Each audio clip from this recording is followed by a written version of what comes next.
guys, oh my God. Someone found World War II love letters in their home while doing a renovation and contacted me for help in returning these letters to their rightful family. And of course I said yes. If you're new here, hi, my name is Chelsey and I return lost heirlooms to families. So the person that found these letters doing their renovation contacted me by email and sent me the contents of the letters and the envelope. And just by the information on the envelopes, I was able to trace the family within a few days. I got into contact with the daughter between this couple who sent those love letters during World War II, and her reaction is priceless. But before I get into her reaction, I actually think this is a really good opportunity to show you how I do what I do. So on any envelope or letter, you're going to have a name and address. So I put the name, the first and last name in this field, and then I put the location here. You might be able to find the family with just that step, but if multiple of the same names pop up, all you're going to do is look through the census records and find the address that matches the address on the envelope perfectly. This is what a census record looks like, and it basically tells you every single person who lived in that household at that address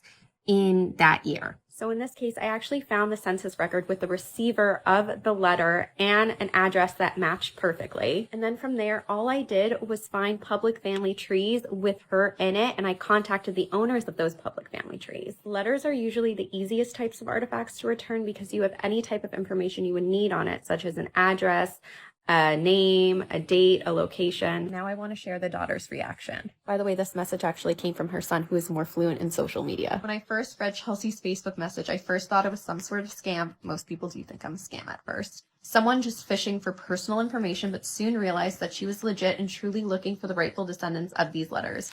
Knowing that my mom lost her mother when she was 14 and later losing her dad in her early 20s, I was so excited to call and tell her about what I found out. I knew she would absolutely love to hear what I had to say. I immediately called my mother to verify the address she grew up in, then told her the message I got from Chelsey. She was so surprised and so shocked to hear that something had gotten left in the house she spent her childhood in, that something she never knew existed. This made my mom so happy. She was anxiously checking the mail every day, waiting for the package to arrive. Thank you, Chelsey, for taking the time out of your busy life to find the rightful home of my grandparents' letters. You guys are not going to believe this, but for the first time ever, a family has rejected a artifact that I found. And this is actually a proper family heirloom. Like, it's a gold locket with a beautiful photo inside. This locket was from the 1940s, and it was given by a husband to his wife, and he put a photo of himself inside. This is actually what it looks like, and it's so pretty. Now, not only have I been trying to get into contact with the children of this couple, but I've also got into contact with cousins, distant cousins, just to try and to get into contact with the descendants of the couple that owned this locket. These descendants just think I am a scam trying to get money, which many of the families and descendants that I do return artifacts to, almost all of them do think I'm a scam until I can persuade them that I'm not, and I'm not looking for money. As you all know, all of the returns I do are completely pro bono. But in this case, I just haven't been able to persuade this family that I am not a scam, and all I'm looking to do is to return this locket to its rightful descendant. After 8 months, it's just one of those things that I'm going to have to accept.